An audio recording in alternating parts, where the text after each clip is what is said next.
February 2007, Jan de Nul takes on the $1 billion lump sum EPC contract for the Manifa Arabian heavy crude oil field development. Saudi Aramco's Phoenix is about to be reborn. With this ambitious aim, increase the world's crude oil production with 900,000 barrels per day and produce 210 million standard cubic feet per day of associated gas. The task ahead for Jan de Nul is of mythological proportions as well. Build 27 islands capable of harboring not just some holiday homes, but a string of heavy-duty crude oil drilling facilities and 2 water injection stations. Construct a 41-kilometer causeway to connect these islands with each other and the shore.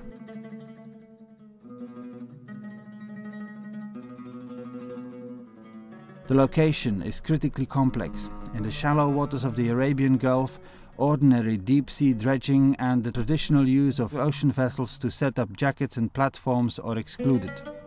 A sophisticated design is needed, offshore brain surgery, not in the least because the challenge is also to preserve the environment, the rich existing sea fauna and flora and the livelihood of local fishermen.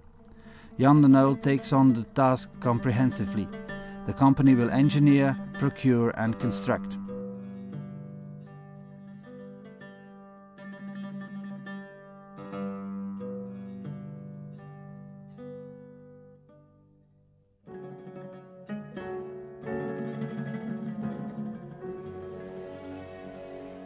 Seven days later, on the 8th of March 2007, Jan de Nul's Americo Vespucci arrives in the area. A fleet of point vessels is assembled that will displace a total of 40 million cubic meters of sand to create 27 islands with a surface each of 90,000 square meters or 9 soccer fields. 2 types of vessels are used. Trailing suction hopper dredgers suck up sand from the seafloor.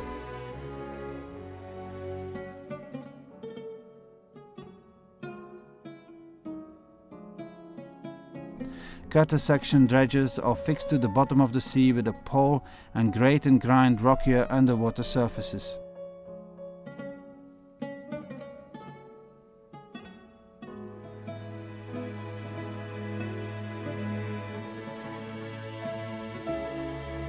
Each island requires point shipments of sand on average.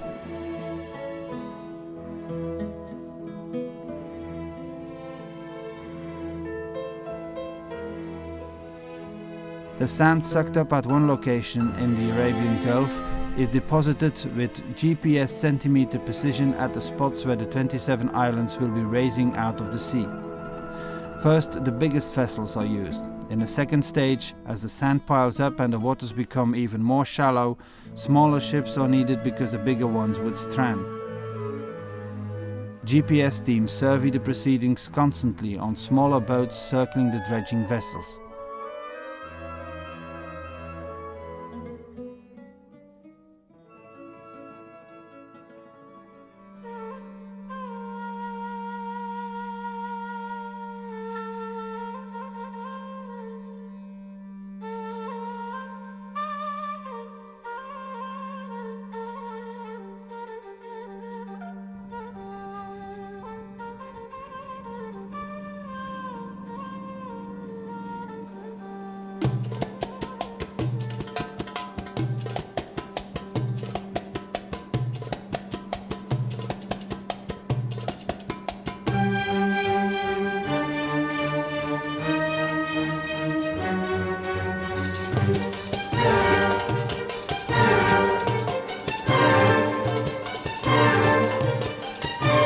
All the freshly reclaimed and sand requires a protection against the action of daily wave attacks and up to 100-year storm.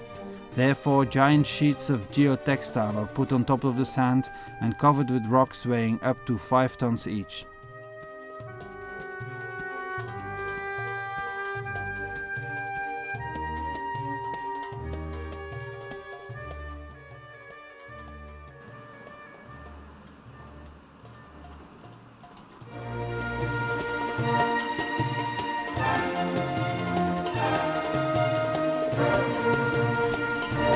The rocks needed to consolidate the islands are extracted inland at quarries up to 600 kilometers from the shore.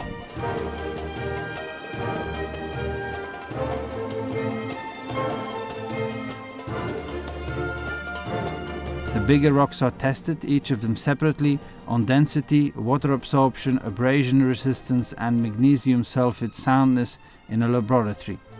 On-site, offshore, later on also drop load, shape, grading and point load will be tested. Every day point trucks with smaller stones and bigger rocks leave for the coast. Together they drive point kilometers around the world. So far 1.6 million cubic meters of rocks were used. That's the equivalent of 42,000 20 feet long containers.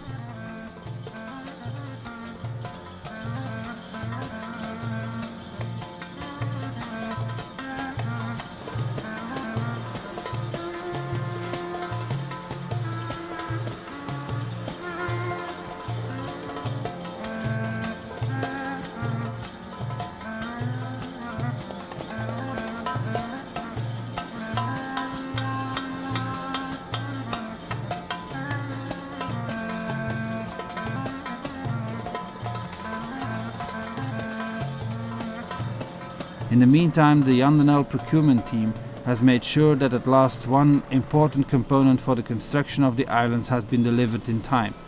Marl that looks like sand but isn't. It has very different qualities that are ideal to solidify the surfaces of the island with compactors. 1.5 million cubic meters of marl will have been procured by the end of the project.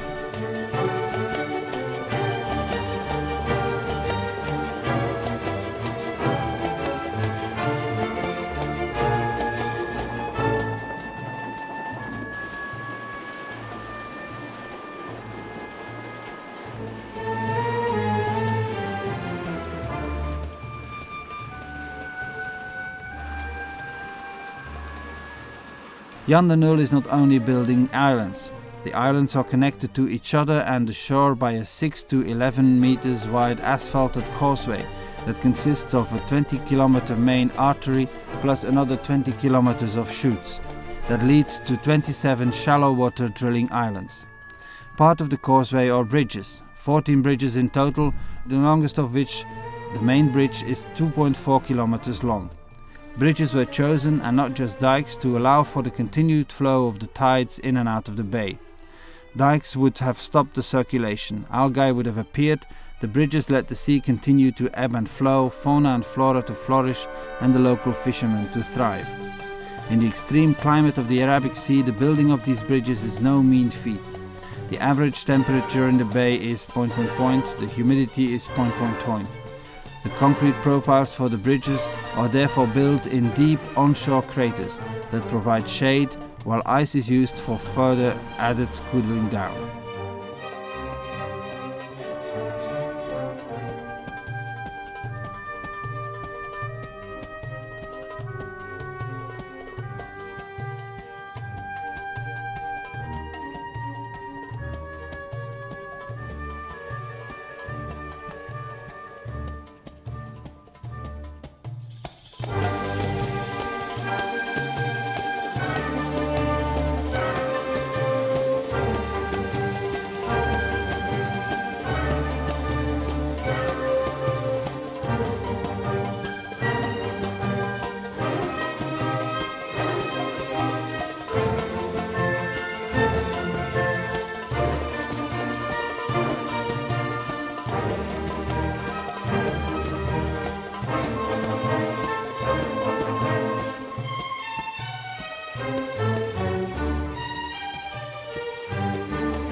All these heavy-duty tasks take their toll on the trucks, boats, cranes and other machines that are used for transport and on the dredging and building site itself. A specialized workshop takes care of the repairs. In the meantime, a team takes care of surveying the workers, maintaining high standards of health and security amongst them.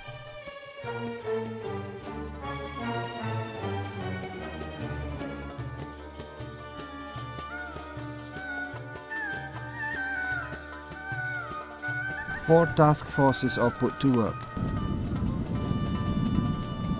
First task, to build a camp in the middle of the desert that can accommodate 2,778 engineers and laborers. Build dormitories, provide rest and recreation.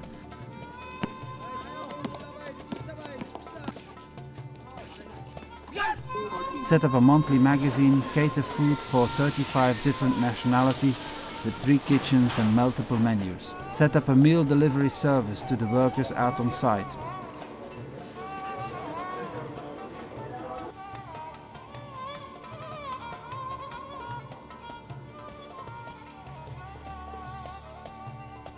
Organize transport between the camp and the working sites and back.